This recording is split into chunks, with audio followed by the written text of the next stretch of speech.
Hello everybody and welcome back to my channel. My name's Anthony and in today's video, oh my god, we're going to talk about how to translate mood board inspiration into a collection. Now this video is the second one in a 3-part series about how to make a design presentation and a design project. The first one was how to make a mood board, do the research, do the colour palette, all of that sort of stuff. So if you haven't yet seen that, go and click the link here. It's really good. It breaks down everything that you need to know, where you need to go and research, how you need to put your mood board together to then eventually start building your collection. As I said, this video is dedicated on how to take all of that research and information and translate that into a full-fledged fashion collection.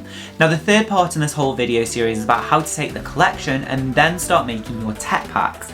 But as I said, that will be the next video. But before we get started, don't forget to like and subscribe. It really does help my channel to grow, especially that like button. You have no idea how much it helps promote my videos and boost it with the YouTube's algorithm. Please also leave a comment. I like to chat to you guys and get to know you a little bit better and build this fashion community up. Alright, okay, let's just get straight into the video. What I'm going to do is I'm going to quickly show you the mood boards that we did on the last episode, and then I'm going to get into how to translate all that information into your designs. So let's just jump on the computer. As you can see, this is the mood board. It should be Meltdown. As you can see, it's very dedicated to kind of the Tokyo underground scene, and we're kind of looking at architecture and loads of different things like that. Fabrications are very important. It's all about kind of suedes, leathers, perforations, all of that, and the hardware is going to be a bit more tarnished and antiqued for a more aesthetic feel of kind of old pre-loved stuff. So as we move on to the vintage inspiration, it's all here. We're taking a look at pocket details, we're taking a look at different things that we can use and pull for our inspiration. And then we also have our key items. Now our key items are dedicated to suede shirts, denim detail, gilet, oversized sweaters, field jackets, oversized bikers, modern varsity and joggers. Now these are the kind of things that I want to hit with the collection, but I'm going to take an element of this and show you how to translate the design element into actual different designs. So here we go. If I just click in and copy the oversized biker, because that's the one that we're going to use most, and just paste it here. And if I go over to my vintage inspiration and start looking at some details that we want to bring over, probably bring them too. And then what we also want to do, you want to go through all the research that you've done and pull out every image that relates to the garment that you're designing. So let's do that now. So here we go. First of all, we'll go into vintage, and then we'll just change the view so you can see it is a gallery, and we'll just go through it all. Any details that you like, just pull them in. As you can see, I've got a lot of vintage research, so. Now I'm also going to look at different brands and any kind of details that they've got.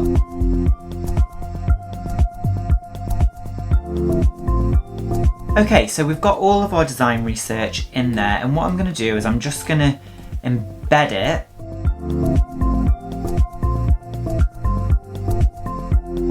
What I'm going to do is I'm just going to quickly lay it all out so we can see them all and put them on a page at the top. As you can see, there's not many, but it's probably just enough.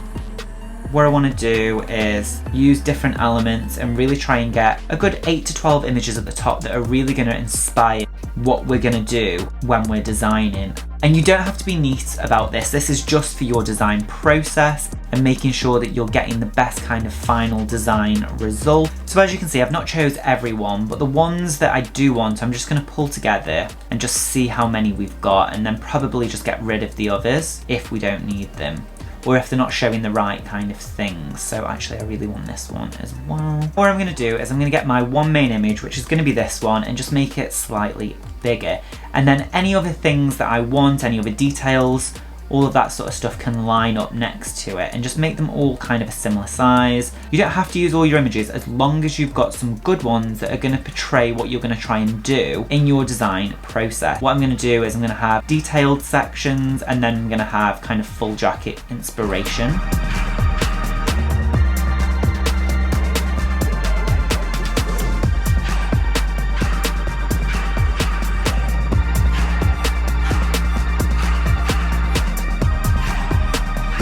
And as you can see, I'm not being too neat with this because in all honesty, you don't need to be, because no one's going to see this. It's purely for your eyes, your vision, wherever you want to do with it. I mean, you could present it if you wanted to. If you want to present like a working mood board or wherever, that's up to you. I don't usually do that because I like them to see a final product that's really polished. So I'm just grouping it together and I'm going to move it to my design sheet. And now what I'm going to do is I'm going to paste in a design that I've already done. I've actually already done this project, but I'm just going to paste in final design that I actually chose. But I'm going to show you how I went through the design process and actually got to that final one. So I'm just going to paste that in now. Lovely, as you can see. And all I'm going to do is I'm just going to make it slightly bigger and I'm going to copy and paste this maybe 3 or 4 times and just space them all out.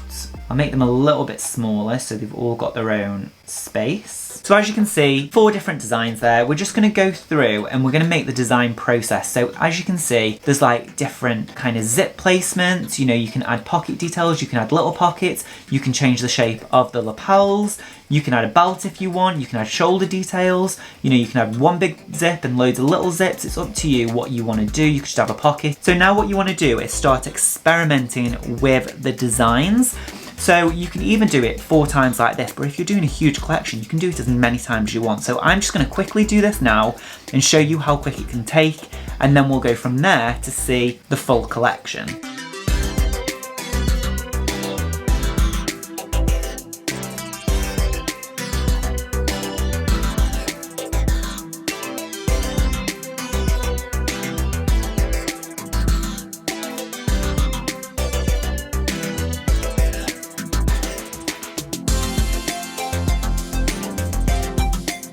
Okay, so as you can see, it's taken me not even 5 minutes and I've just come up with 4 separate designs based on the research and all of this sort of stuff that I've done. You can actually go into far more detail if you want. As I said, you can change lapel pins, you can add belts, you can do anything, and just really take your time and really kind of think about what you want to include on your garments. You know, as I said, change the lapels, look at your research, what have they got going on, what have they got added, what have they not got added, all of that sort of stuff, and really delve into it and go through it and go through the process. So let me show you the range that I've actually done and take you through it and tell you why I've done what I've done. So this is the range. If we zoom in, you can see that there's all of the different shapes and it is very, very similar to my key items page. Now that is very on purpose because what you want to do is you want to relate back what you've done in your key items and what you've got through all your research and your mood board and all of that stuff and put it into your range. Now, as you can see, this is fully black and white because basically what I want the person who is looking at the range to see is to see the detail and the quality of my drawing. So if we zoom in, we can see here that I've done kind of a shirt jacket and gone in and done kind of patch pocket flaps, but then the actual pockets are inlaid along with kind of normal style pockets at the side and then a press snap front. If we move on, I've gone for a very, very regular version of a denim jacket. However, this will not be denim. I will do this in leather and suede, and we'll get onto all the fabrications and how to do that in a second. From there, I have done one of the designs of the kind of biker jacket, but without sleeves, because a gilet is very important for this timing. So I just want to make sure that there's enough room there of both a gilet and a full leather jacket. And then more on to the sort of interesting pieces, if you want to call it that. This is going to be a full leather jumper. The main body, where you can see it is grey, is going to be suede and the arms are going to be leather, and then also the kind of cuffs and neckline is going to be like elasticated leather as well. Moving on, we've got a field jacket with angled pocket construction, again flaps for the pockets and then pockets are inlaying, but on the bottom of the jacket the pockets are kind of patch pockets. Again, the angle is matching the top of the jacket and it's also got kind of a waist cinch area in on the inside, so you'd have draw cords on the inside. From there we've got the leather bomber, which you've just seen me fully design, and then we've got a modern varsity with kind of an A symbol here, the kind of open collar detail. Again, the main body is going to be suede and the arms are going to be leather. And then finally we've gone on to doing a pair of joggers. Now the joggers are going to be both leather and suede as well, but I'll get into that in a bit. I always like to put the Pantones that I've done for the whole collection just at the bottom there so people can see the kind of colours and things that I'm going for. Now what you want to do now is colour up all of your items. Now don't just drop the colour in. I'll just do it quickly now so you can see it. if I just drop the colour in, say we wanted everything to be this blue, as you can see, it looks really flat. It doesn't look really interesting. It just looks a bit boring, if I'm honest. So let's get rid of that and take it back to white. What you want to do is you want to search for the fabrics and the materials that you want to put in your garment. So all you'll have to do is go on Google and just type in suede swatch, leather swatch, you want cotton swatch or anything like that, and a square will come up with that cotton in and it will make it look a lot better. Then just drag it into your computer and put it into your swatches and boom, you've got a customized swatch that is to your liking. Now if it's not the right colour, that's okay, just pull it into Photoshop and just edit the colours using the kind of gradients and skews and all of that sort of stuff. If you don't know how to do that, I can always include it on another video if that's what you want. But for the sake of this video, it's more about pulling the collection together. So once you've kind of got all your fabrications and everything together and you've got it in your swatches, then you can start colouring in your garment. So let me show you now what I've actually done in terms of the colour ups and why each colour is what it is. I'm going to talk about fabrications as well and how you're going to dictate what your fabrications are and show the person in the interview what you're looking for. Okay, so let's just jump straight onto the computer again and show you the full collection, fully coloured up with the leather, the suede and all of that sort of stuff put into the design. So it looks really cool, really exciting, and actually looks a bit more like how it would look if it came in. So let's just see. Okay, so as you can see, we have got the gilet. On the gilet, you can see that it's got kind of like a really nice pebble grain leather to it. I've said that it's going to be soft sheep leather in small pebble corrected. Small pebble corrected just means that it's a lower grade skin, but it's corrected grain, so you can't see any of the scars or anything from the sheep. And then we've also got two different colours in burnished goat suede. Now, as I go through this collection, you'll notice that there's loads of different colours, there's loads of different kind of leathers, but the main component is black. Now, black leather jackets are the best selling jackets. It's the most commercial. I may not have included black on my colour palette, but it would have been in the grander colour palette, because generally when you're doing designs, you do your kind of core all-store colours, then you do your mid-level colours, which the majority of the colours that I chose would be the mid-level, and then the top colours would have been the kind of bright pops. So the kind of blues and the light greys, they would be the bright pops. So here we've got a burnished goat suede in a grey, and we've also got it in kind of like the soft sand colour. Moving on, we've got the denim style jacket. Now, as I said, this is not going to be in denim, it's going to be in a soft sheep level, pebble corrected again, as you can see. And then we've also got two versions of burnished goat suede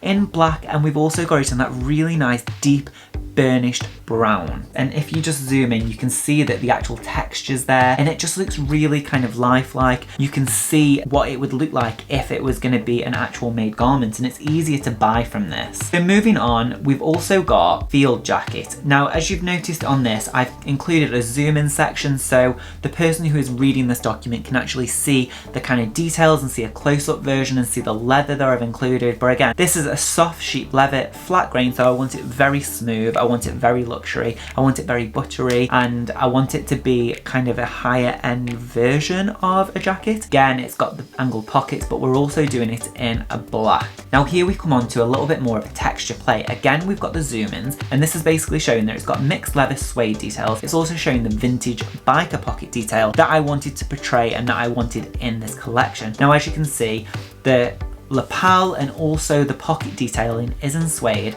but it just gives you that added bit of extra luxury and it makes it look more designed into, and it makes it look a little bit more elevated. So I would suggest that when you're designing your collection, try and think about how you want this to look and try and think about how you can take it up a step and how you can make it look more elevated, because that's what's really going to separate you from other designers. So keep that in mind when you're designing. Now, if you want to see the full layout page, here it is. As you can see, it looks quite nice, quite well put together, and it's giving you a good array of colours. Now let's move on to the next page, because I've done this with every single design, so the person who will be interviewing me will know that I'm thinking not just about the kind of face of it, but I'm thinking about top store, mid store and all store when it comes to your designing. Now what that means is basically top store is basically the stores that are going to sell the most kind of avant-garde, interesting kind of products. Mid store is kind of the mid-level stores where they have a little bit less space than the top store, so all of the interesting kind of things don't get put into that store because there's just not enough space space for it, but there is enough space for kind of more mid-level, mid kind of tier designs. And then All Store is basically the easy products to sell, the winners, the ones that are going to make the money. And that's kind of the leveling when it comes to design. So always have that in mind when you're designing, whether it's going to be an All Store product, a mid store product, or just a top store product. And when you go into interviews, make sure that you talk about it because it really makes you look like a more well-versed designer. So on to the next page when it comes to design. So we go here and we've got the burnished goat suede again in kind of the shirt style. And again, this is kind of a more mid-level style. So I've done it in the more interesting colors. You've got it in that kind of really nice light blue, the light gray, and you've also got it in this sand color. Moving on from there, we've got the really nice, more sporting detail. And again, it's got a zoom in so you can see that it's mixed leather and suede detail. It's oversized. The arms are going to be leather. The main body is going to be suede. Again, it's burnished goat suede. Basically, what that means is after the style has been made, burnishing effect gets applied to it. So it's not as fresh. It looks a little bit more dirty, a little bit more interesting, a little bit more worn and vintaged and used, which is the whole point of this collection. You know, we're looking back to the past. We're looking at kind of a bit more of a grunge kind of style. We're looking at kind of Tokyo and their underground scene. We want to pull all these elements in. And again, we've got it in a black, a dark grey, and kind of a little bit more of that mid-tone kind of tealy colour. From here, I've added in the kind of modern varsity. Again, it's got like an A patch on there, which is made from suede and leather, and it's like a really nice patch detail. And also the branding will be stitched in between the A. I haven't included the branding here because I don't really want you to know which brand this is going to be for yet. As I say, this is a project that I'm currently interviewing for and hopefully will get the job. So the arms are going to be leather, the main body is going to be suede to give you that really varsity kind of styling. And then I've also included the top store colour, which is that bright blue, and the A detail on there as well. So again, this would be just at the top store level. It is a bit more scary in terms of the styling, but that's okay because it's top store. Here we go on to the final product, which are the joggers. Again, we've got one that is going to be full leather in sheep, so it's really nice, buttery, soft leather, and the waist belt is going to be suede. And then we've also done a second version where the body is going to be suede, the trim is going to be leather, so the waist belt on these two will be leather and so will the kind of pocket details, but the actual main body will be suede, so these will be really nice, really luxury and really high end. So hopefully they'll really like this. Them two kind of extra styles again would be top store. To be honest, everything on this page is probably mid store and top store. Nothing on this page would be able to go all store because it's a little bit more of a difficult sale. It might not be as high volume as some of the other styles, and that's why I've kind of laid it out like this. All of the kind of all store pieces are here, and that is the full collection designed and done. Now, as I say, during the design process, I pulled all my images together and really put them on one page so I could see what I was doing. But if you want, you don't just have to do 4, you could do an extra 20 per style, and who knows, maybe a couple of them you will really, really like, and they might make it into your final collection, which is great. But I would suggest making sure that you do that for every single one of the garments that you design, because at the end of the day, if you just draw one, it might not be the best one that you do. You want to make sure that you're giving your best chance, and you want to make sure that you're giving all the details and everything that you want to do for the garments. So really make sure that you're really delving into it, really make sure that you're looking at what inspiration you've got and how you can make it better, improve on it, or even add a few of the details in. But that is it for this video. If you haven't yet watched the previous video about how to create the mood board, how to do the research and get everything together, I strongly recommend you go and watch that because it really does help with setting up this video and making sure that you've got all your research done and everything that you need to be able to go into depth and start designing your collection. And as I say, next week what we're going to concentrate on is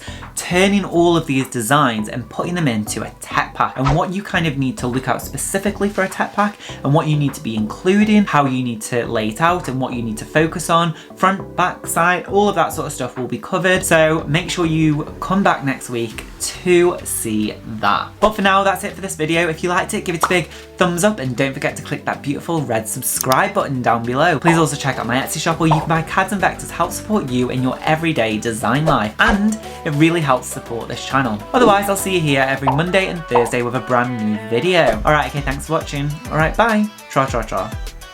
Bye.